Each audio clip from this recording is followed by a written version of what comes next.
Hi, welcome to my EcoBUZZ. I'm Jessica Gregory. Now with the spring weather comes a lot of bird activity, and a good part of that is nesting and raising hatchlings. So I want to give you some tips as you encounter birds and possibly their nests this spring. So first off, don't assume that a nest has been abandoned just because you don't see the parent present right away. Most eggs are viable for up to 2 weeks after they've been laid, even before incubation. And even once the parents begin incubating, they may leave the nest for periods of up to 15 minutes. So keep an eye on the nest, but most of the time the parents will return. Another thing is that you should never handle or touch any nests, eggs, or hatchlings. And this may seem obvious, but it's not because you're going to scare away the parents by your scent.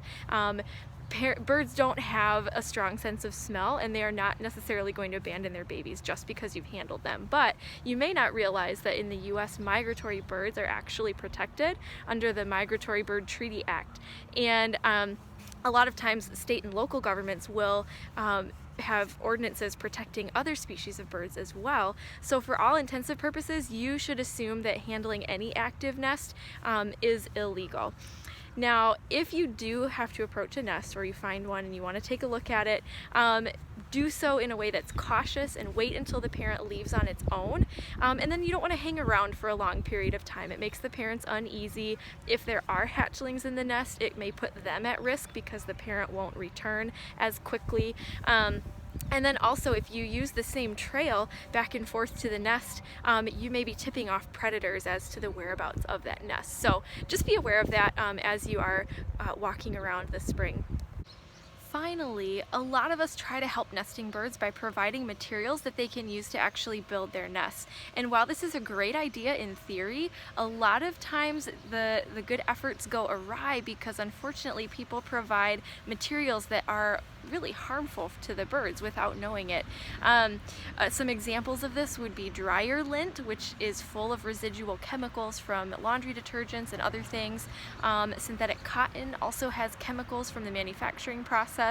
Even pet fur that would make a really nice soft nesting liner. If that pet fur has been treated for ticks or fleas, those chemicals can ultimately harm the birds and their hatchlings. You also want to stay away from tanglers like pieces of string or yarn, which are frequently put out for birds, but we're finding out from rehab centers that these things more often than not become entangled around the bird's legs or wings and can actually kill them in some instances because they prevent them from escaping from predators or foraging for food. So really best to stay away from that kind of thing. And as we're getting closer to Easter as well, you might say, oh hey, this plastic Easter grass would make a great nesting material. Well, better to save that for the pretend inside nest because plastic is really not something that we want to have in the environment. It doesn't break down and it can really be harmful to a lot of wildlife. I have a nest here that's an old robin's nest from last year, but you can see that this robin actually did use some plastic in building its nest, but again, we want to stay away from that, from encouraging it as much as possible. If you're hearing me here and you're like, yeah, but I just really want to put out something to help the nesting birds, well, a safe way that you can do that would be to provide a nesting ball like this that's made of all natural materials. These are grapevines, and it contains untreated wool. So if you know anyone with sheep, or if you have sheep or something like that, then you can put that inside, hang this up in a tree, and make that available for the birds. So it's safe because it's all natural, it's chemical free. And also, just keep in mind that birds have been building nests for a very long time, and they are pretty good at finding nesting materials without any extra assistance.